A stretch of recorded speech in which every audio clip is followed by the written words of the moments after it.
विद्यालय के समस्त शिक्षक शिक्षिकाओं को, बच्चे और प्यारी बच्चियों को एवं विद्यालय प्रांगण में आए हुए हमारे अतिथियों का आज हम 75वां गणतंत्र दिवस मनाने जा रहे हैं। आज का दिन राष्ट्रीय पर्व जिसे आज हम मना रहे हैं,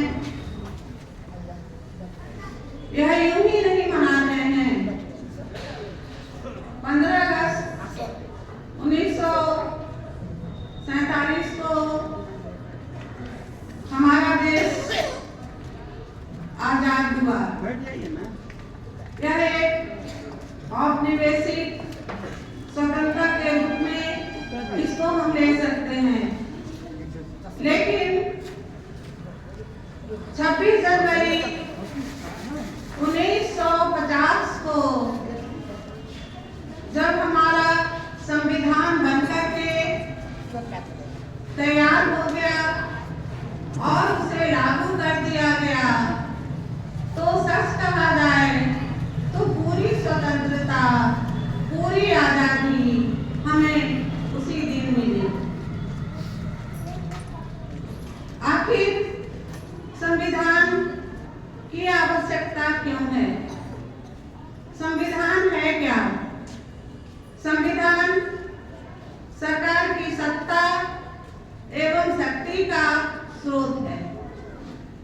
स्वतंत्रता मिलने के बाद यह आवश्यक हो गया कि हमारे देश में एक उचित शासन व्यवस्था हो जो केंद्र सरकार के नियंत्रण में हो और हमारे देशवासियों को हर प्रकार से विभिन्न प्रकार के अधिकार मिले। और वह अधिकार कैसे मिले, इसके लिए संविधान बनाया गया।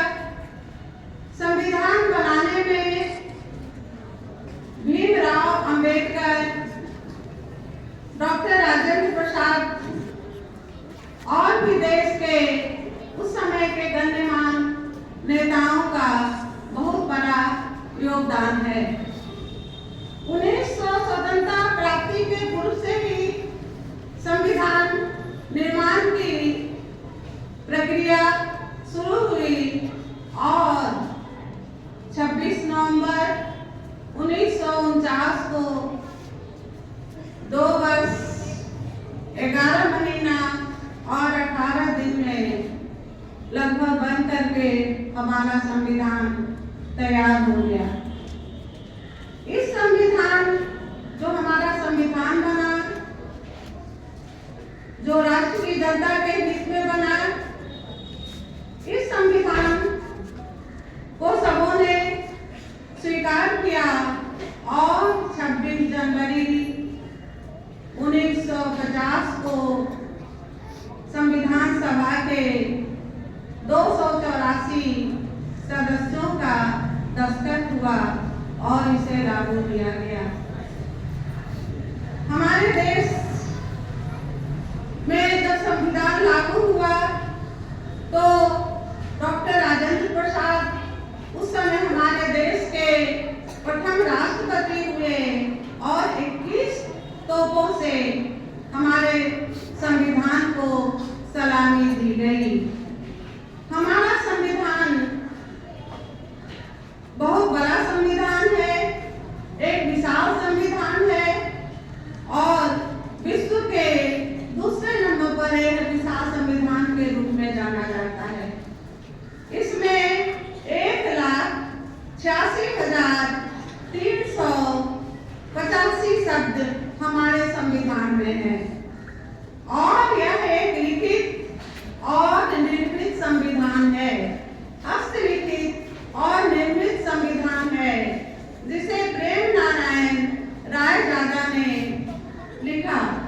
अंग्रेजी में भी और हिंदी में भी सुंदर अक्षरों में उन्होंने हमारे संविधान को लिखा।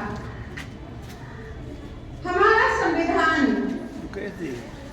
जो एक विशाल संविधान है, इस संविधान में हमारे मूलभूत अधिकारों के विषय में लिखा गया है। संविधान एक संपूर्ण प्रभुत्व संपन्न लोकतंत्रात्मक धर्मनिरपेक्ष गणराज्य के रूप में मनाया गया, जहां धर्म, जाति, लिंग, वर्ग के आधार पर किसी भी व्यक्ति में भेदभाव नहीं किया जाना है। संविधान सरकार के तीनों महत्वपूर्ण अंग कार्यपालिका, विधायिका और न्यायपालिका, तीनों के बीच में अंतर भी करना है और उनके बीच समन्वय स्थापित करके भी चलना है।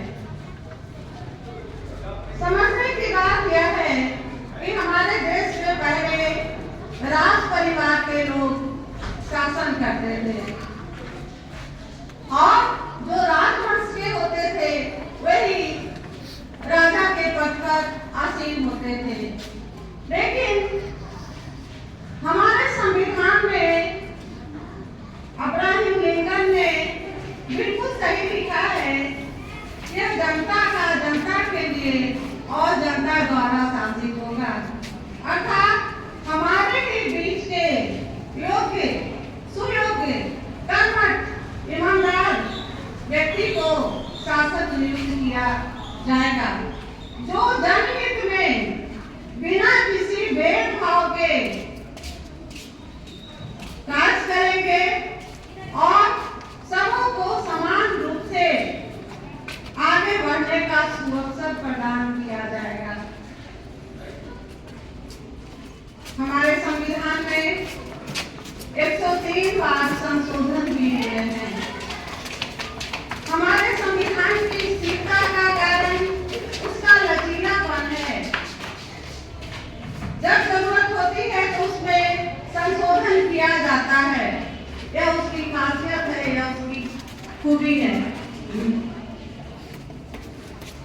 भगत सिंह ने कहा है कि जाति और धर्म के बाद में विभेद करना कुछ दुष्ट व्यक्तियों का काम है, जो अपने स्वार्थ सिद्धि के लिए जाति और धर्म के आधार पर राष्ट्र में विभेद उत्पन्न करवाते हैं और अपनी मनमानी करते हैं, अपना उल्लू सीधा करते हैं, अपना स्वार्थ सिद्ध करते हैं। हमारे देश में स्वतंत्रता प्राप्ति के बाद भी तरह तरह की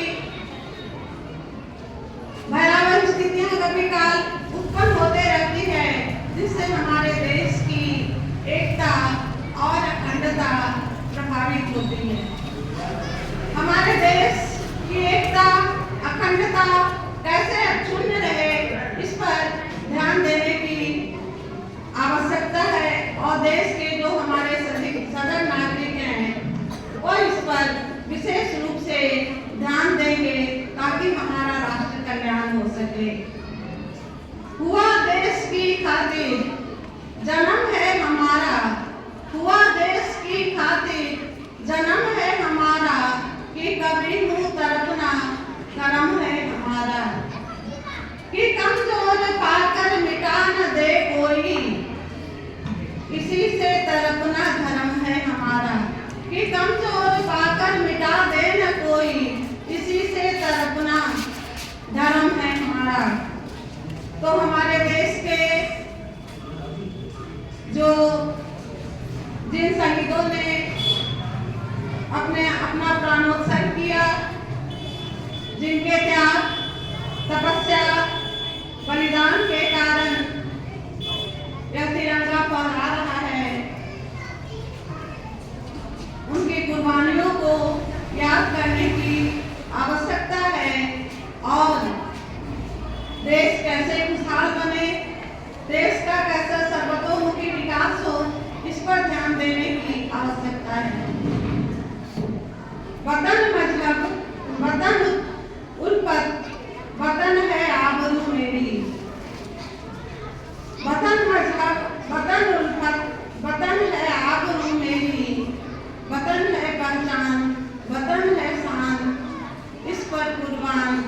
जिंदगानी हमारी